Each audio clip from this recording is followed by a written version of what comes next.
के लेक्चर में हम अरे डिस्कस करेंगे, अरे कमांड और उसकी फंक्शनैलिटीज देखेंगे कि ये प्रैक्टिकली जो है वो कहाँ पे इस्तेमाल होती है, कितनी इसकी पावर है। Let's see. मैं इसके लिए जो एक्सरसाइज फाइल ड्राइंग है जिसपे हमने तजर्बे करने हैं वो निकालता हूँ। चैप्टर 9 के अंदर ये अरे की एक ड्राइंग बनी हुई है एक्सरसाइज फाइल्स में, इसको आप निकालेंगे। यहाँ पे ये एक रूम दिखाया हुआ है और रूम में ये एक चेयर यहाँ पे आपको नजर आ रही है और उसके बाद यहाँ पे जो है ये टीचर चेयर नजर आ रही है आपको, ठीक है, और ये टेबल नजर आ रहा है। अब मुझे जरूरत पड़ी है कि मैं जो स्टूडेंट्स चेयर है उनको यहाँ पे पूरे कमरे के अंदर सेट करो कि जो है वो 2-2, 3-3, 4-4 फुट के फासले पर वो रखी जाए जो आपकी चेयर्स, और बराबर फासले पर वो रखी जाए। अब इसका एक तरीकाकार तो ये है कि आप पहले इसकी पैमाइश करें सारे की, फिर इसको डिवाइड करें 3-3 फुट के फासले पर, फिर एक एक चेयर को उठाए उसको कॉपी करके रखें। तो this will take huge time और a lot of your mind, ठीक है, माइंड भी लेगा टाइम भी लेगा। तो हमें ऑटोकैड ने इसके लिए हमें एक कमांड प्रोवाइड की है होम टैब के अंदर मॉडिफाई पैनल में अरे की मदद से हम इस किस्म के काम जो है वो बड़ी ही आसानी के साथ और अच्छे तरीके से कर सकते हैं। अरे कमांड में मैं एक्टिव करता हूँ। जैसे मैंने एक्टिव किया आपके पास एक डायलॉग बॉक्स खुल जाएगा। इस डायलॉग बॉक्स को हमने समझना है कि ये क्या है और क्या करेगा। दो तरह की अरे होती है, एक रेक्टेंगुलर अरे होती है और दूसरी होती है पोलर अरे। पोलर अरे में किसी भी चीज को गोल दायरे पे बराबर फासले पर रखना हो तो हम पोलर अरे यूज कर सकते हैं, और अगर रेक्टेंगुलर शेप हो जिस तरह के हमारा ये कमरा है तो हम फिर रेक्टेंगुलर अरे जो है वो उसको जो है फर्स्ट प्रायोरिटी रखेंगे। अच्छा, अब हमने इसकी बाकी चीजों को देखें। अब सिलेक्ट ऑब्जेक्ट वो ऑब्जेक्ट है जो आपने सेट करना है। हम इसको क्लिक करेंगे इस बटन को तो ये डायलॉग बॉक्स बंद हो जाएगा। वो हमसे पूछेगा कौन सा ऑब्जेक्ट है जिसकी अरे बनानी है, जिसकी कतारें बनानी है। अरे का मतलब वैसे कतार होता है। तो हम यहाँ पे इसको क्लिक करते हैं और एंटर कर देते हैं। हम दोबारा अपने जो डायलॉग बॉक्स है उस पर वापस आ गए। अब नीचे थोड़ा सा है, यहाँ पे पूछ रहा है कितनी कतारें और कितने कॉलम बनाने, कितनी किनारे बनानी है और कितने। हम कहते हैं जी 5 कतारें बना लो, फर्ज कर देते हैं। हम कहते हैं 5 कतारें बना ले और 5 कॉलम बना। कतारों और कॉलम का तो पता है ना। अच्छा, अब आगे चलते हैं। अब कहता है रो ऑफसेट और कॉलम ऑफसेट कितना होना चाहिए। ऑफसेट से बात ये है कि इनका फासला दरमियानी फासला कितना होना चाहिए एक कुर्सी का दूसरी कुर्सी से। अच्छा, एक चीज यहाँ पे नोट करने वाली है। अगर मैं फर्ज कर देता हूँ कि यार 5 फुट जो है ये और 5 फुट, अब ये जो 5 फुट का फासला है ये आपके इस कुर्सी के सेंटर से लेकर जो अगली कुर्सी यहाँ पे रखी जाएगी उसके सेंटर तक का है। ये ध्यान में रखिएगा, ठीक है। ये एक टेक्निकल पॉइंट है। इस कुर्सी के सेंटर से इस कुर्सी के सेंटर तक का फासला 5 फुट रखा जाएगा। चलिए जी, हमने रो ऑफसेट भी दे दिया, हमने कॉलम ऑफसेट भी देख लिया। अब एंगल है, एंगल तो 0 है, जारी बात है, रेक्टेंगल है, सीधी सीधी एंगल लगानी है। तो हम क्या करते हैं, हम प्रीव्यू यहाँ चेक करते हैं कि ये हुआ क्या। देखिए जी, ये हमारी कुर्सियाँ जो है वो सेट होगी, वो सेट होगी। अब फर्ज करें ये एक कॉलम जो है वो हम खत्म करना चाहते हैं, ठीक है। आप एस्केप प्रेस करें, दोबारा डायलॉग बॉक्स पे आ जाएगी क्योंकि आपने प्रीव्यू जो है वो एक्टिव किया हुआ है। तो हम कहते हैं रो जो है ना, ये कॉलम फर्ज करें, हम कहते हैं यार कॉलम 4 है, कहते हैं। तो हम प्रीव्यू देखेंगे, अब ये कॉलम 4 आपको नजर आ रहा है, ठीक हो गया। अब हम फिर एस्केप करते हैं, डायलॉग बॉक्स पे वापस चले जाते हैं। एक दफा मैं आपको समझाता हूँ। रेक्टेंगुलर अरे है क्योंकि हमारी जो शेप है कमरे की वो रेक्टेंगुलर है। कॉलम कितने बनाने हैं, रोज कितने बनानी है, रो ऑफसेट और कॉलम ऑफसेट। मतलब में प्रीव्यू देते हैं रो ऑफसेट कि ये यहाँ से इनका पीछे वाला कितना फासला है और इस तरफ कॉलम का कितना फासला है, ठीक है। तो ये इसके सेंटर से लेकर इसके सेंटर तक, इसी तरह कॉलम में इसके सेंटर से लेकर इसके सेंटर तक का फासला होगा। स्केप करते हैं ताकि डायलॉग बॉक्स पे वापस आ जाए। अब हमारा ये जो कुर्सियां है वो सही लग गई है, हम इसको ओके कर देते हैं ताकि ये कमांड जो है ये अपने आखिरी मराहल पर पहुंच जाए। ये जी मेरी कुर्सियां जो है वो लग चुकी है रेक्टेंगुलर अरे। अब यहाँ पे हम पोलर अरे की बात करेंगे। ये टीचर चेयर और इसका टेबल, उसके ऊपर हमारे पास एक गियर की ड्राइंग पड़ी हुई है।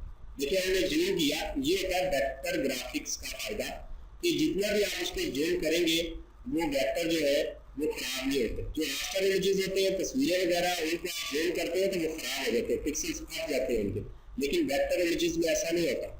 हाँ ये है कि जब आप जूम करेंगे ड्राइंग को तो वो थोड़ी बहुत ये खराब जरूर होगी इस तरह की। तो हम इसको, इसके लिए कमांड होती है हमारे पास व्यू के अंदर रीजन ऑन या रीजन रीजनरेट, तो ऑन करेंगे ये गोल हो जाएंगे। देखिए हो गया ना सही। तो अब हम अपनी पोलर अरे की बात करते हैं कि पोलर अरे क्या है। अब ये देखिए यहाँ पे ये गियर जो है वो बिल्कुल कंप्लीट बना हुआ है, यहाँ पे अधूरा छोड़ा हुआ है ताकि आपको पोलर अरे का फायदा और उसके कमाल दिखाए जा सके।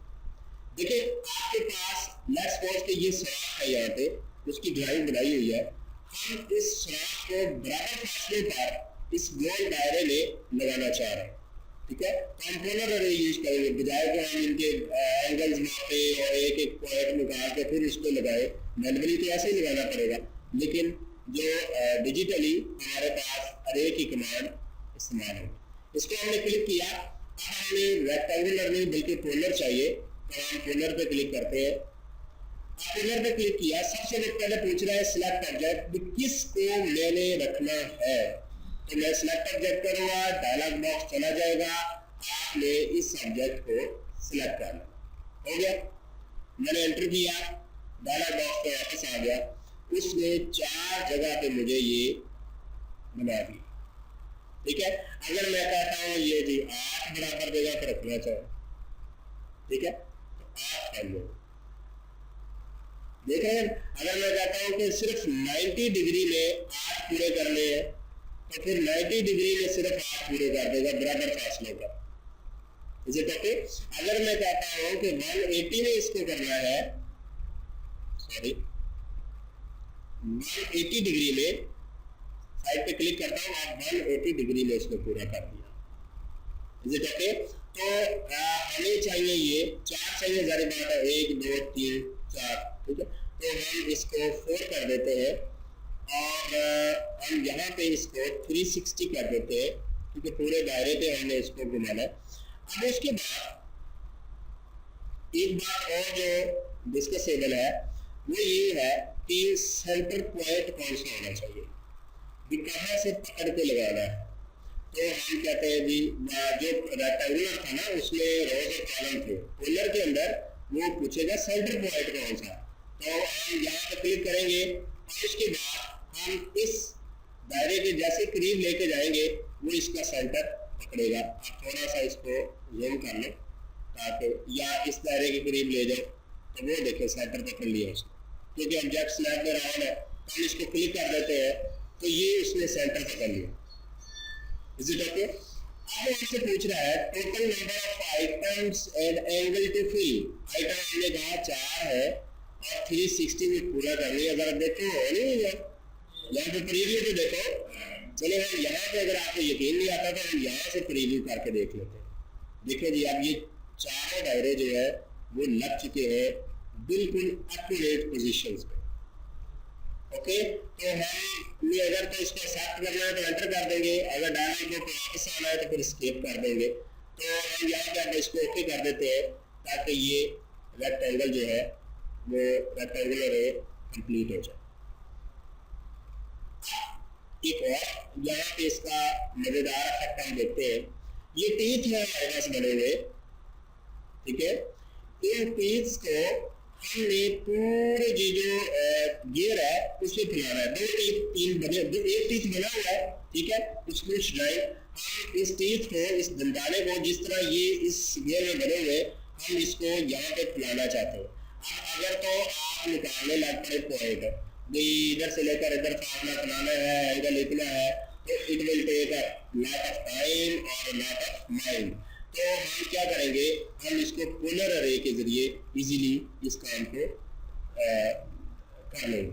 तो मैं अरे करता हूँ और हम यहाँ पे पोलर सिलेक्ट ऑब्जेक्ट, तो ऑब्जेक्ट सिलेक्ट करते हैं, किनको फैलाना है, हम कहते हैं ये ओके। तो आपने एंटर किया, डायलॉग बॉक्स से वापस आ गए। अब ये पूछ रहा है सेंटर कौन सा है, कहाँ से पकड़ के इसको लगाना है। तो हम इसको ऐसा करते हैं कि इस दायरे को, जैसे आप इसके ऊपर अपना माउस लेके जाएंगे तो उसका सेंटर में खुद पकड़ेगा। जरा नोट करें, ये देखिए सेंटर पकड़ रहा है। तो हम ओके कर देते हैं, ये उसने दोनों पॉइंट्स पकड़ लिए। ये ओके। अब हम क्या करते हैं, अब हम नंबर ऑफ आइटम्स इसमें कितने, तो ये डिपेंड करता है गियर के टीथ कितने हैं। तो इस सिचुएशन में 30 है इसकी क्वांटिटी, यानी 30 दंदाने बनने हैं। अगर 50 करते हैं 60, फिर दंदाने एक दूसरे के अंदर चले जाएंगे, ड्राइंग गलत हो जाएगी। तो ये नंबर ऑफ टीथ डिपेंड करेगा आपके उस गियर के ऊपर कि उसकी ड्राइंग में कितने टीथ बन रहे हो। तो ये हम 30 टीथ्स है, 360 पे हमने डिवाइड करने, आप जरा नोट करें या तो प्रीव्यू के अंदर हो चुका है सारा काम। अब हम यहाँ से प्रीव्यू करके इसको देखते हैं कि हुआ है कि नहीं हुआ। ये देखें, हाँ जी, कितने एक्यूरेट तरीके से उसने सारे टेस्ट जो है वो पूरे कर दिए। ठीक है, तो स्केप करके एक दफा डायलॉग बॉक्स में वापस आते हैं। यहाँ पे आपने ऑब्जेक्ट सिलेक्ट करना है, यहाँ पे आपने सेंटर पॉइंट, क्योंकि इसने सेंटर से पकड़ के इसको घुमाना है, सारे ऑब्जेक्ट्स को लगाना है। तो वो यहाँ पे कितने क्वांटिटी में आप करना चाह रहे हैं, यहाँ पे कितने एंगल में इसको देना चाह रहे हैं। तो डायरेक्ट का टोटल एंगल 360 होता है, हमने 360 दिया हुआ है। तो हम अब इसको ओके कर देते हैं। ये ड्राइंग जो है वो हमारी अब कंप्लीट हो चुकी है, टीथ हमारे लग चुके हैं। हम ये जो एक्स्ट्रा सर्कल्स दिए हुए हैं उनको अरेज कर देते हैं डिलीट की के जरिए। तो ये हमारा टीथ जो है वो कंप्लीट हो गया।